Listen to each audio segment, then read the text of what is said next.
Boa noite. Cerca de 60 milhões de brasileiros têm menos de 18 anos. Uma boa parte deles sofre com desrespeito aos direitos e garantias dados pela lei.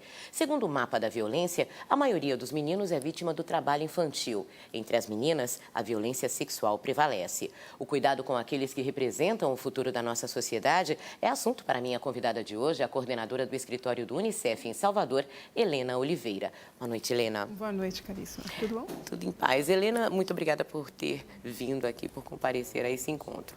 Helena, a gente acabou de passar pelo Carnaval, nós temos daqui a pouquinho aí o Festival da Cidade, serão mais dias de festa e logo mais a Copa. Nessas datas festivas ou nesses períodos festivos, parece que as cores das agressões a crianças e adolescentes se tornam mais fortes ou ficam mais evidentes. Isso é fato ou é só uma sensação?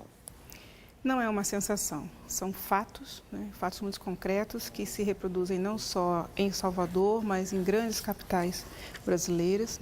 Essa é uma preocupação importante porque o entendimento é que nos momentos, os mega eventos, como Carnaval, Copa, Réveillon e, por exemplo, Salvador e a Bahia têm festas todos os meses.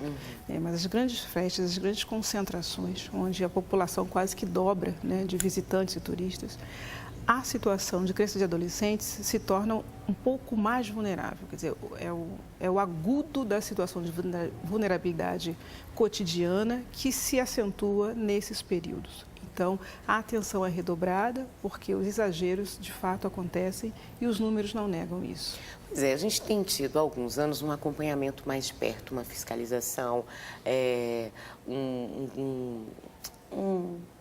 um acalento para essas crianças, digamos assim. Esses números mostram o quê? Um aumento do número de agressões, uma evolução da sociedade no cuidado aos pequenos? Eu acho que é interessante dizer que desde o advento do Estatuto da Criança e do Adolescente, em 1990, mudou a perspectiva de atenção e da política brasileira para a criança e o adolescente. E dos últimos 5 anos, eu diria, para cá, uma atenção redobrada nesses momentos para o debate da vulnerabilidade de crianças e adolescentes. E nos momentos festivos. O que acontece hoje em Salvador, que a gente tem conseguido observar, é que começa a fazer parte da política municipal, da política estadual, a atenção a esses momentos. Mas ainda assim, o início de uma preocupação não significa a resolução dela. E o que a gente tem observado ao longo desses últimos 3 anos é um número constante, apesar dos investimentos, da atenção.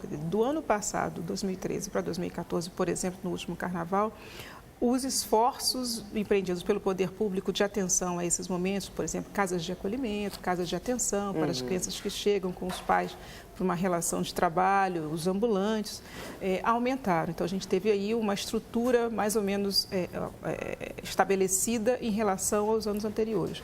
Mas, ainda assim, os números são significativos. A gente registrou no ano passado cerca de 2.200 crianças numa situação de vulnerabilidade e esse ano foram 4.700 abordadas e quase 1.000 crianças em situação de trabalho infantil. Então, como é que num período de 7 dias, 5 dias, você tem quase 1.000 crianças em situação de trabalho infantil, ou trabalhando, ou catando latinha, catando e vendendo, ou acompanhada dos pais que estão trabalhando, porque ela também se torna numa situação, no contexto de trabalho, ela fica numa situação extremamente vulnerável, insalubre, enfim. Então, esse cômputo é impensável. Você tem municípios na Bahia com 1.000 habitantes. Então, assim, temos uma população de crianças de 5 a 17 anos em situação de trabalho infantil em 7 dias. Então, essa relação é muito, muito perversa, E é preciso, de fato, ter uma cobertura, um investimento concreto, E a gente tem desenvolvido um trabalho em 8 cidades, 8 capitais brasileiras, Salvador é uma delas. Estamos tentando construir essa relação com a Prefeitura de Salvador, no sentido de observar cada vez mais e ter uma política mais orgânica de atenção a esse espaço urbano, a essa capital, tentando criar modelos de sustentabilidade de uma cidade, de um grande centro urbano e como esse centro urbano lida com suas crianças, tem a atenção e a política mais orgânica para as suas crianças e adolescentes. Isso não é muito simples, como São Paulo, como Rio de Janeiro, como Salvador. Então, você tem vários territórios na cidade com situações de crianças e adolescentes diferenciadas.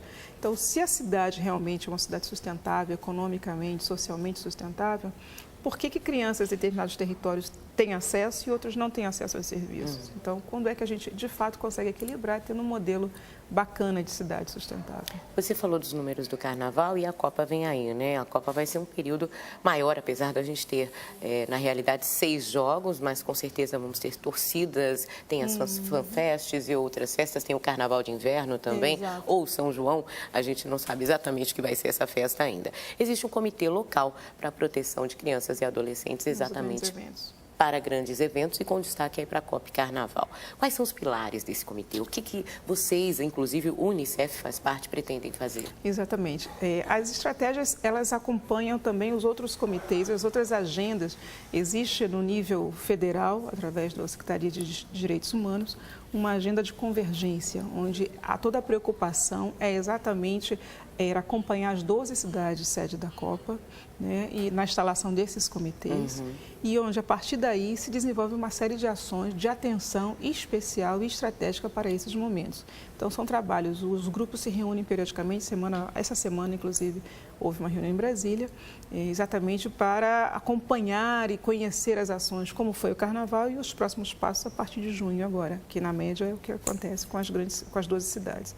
Então, o Unicef tem participado dessa agenda, né, tanto em nível nacional quanto em nível estadual aqui pelo escritório, exatamente observando as estratégias. Então, dentro do comitê tem um plano integrado de atenção, os centros de acolhimento, toda uma agenda de capacitação com os servidores públicos, que vai desde a polícia, o Conselho Tutelar, o Ministério Público, a Defensoria, que ficam em alerta, digamos assim, num contexto de grande evento.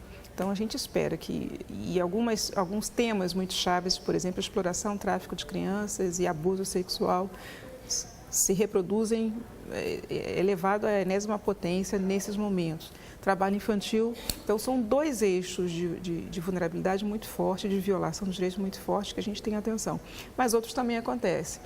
O abuso e o uso de drogas, a dimensão de tráfico de pessoas, de crianças especialmente. Então, são momentos de extrema atenção e não por acaso esses comitês são instalados exatamente para ter um monitoramento, tanto por parte da sociedade civil, quanto por parte do governo estadual e municipal.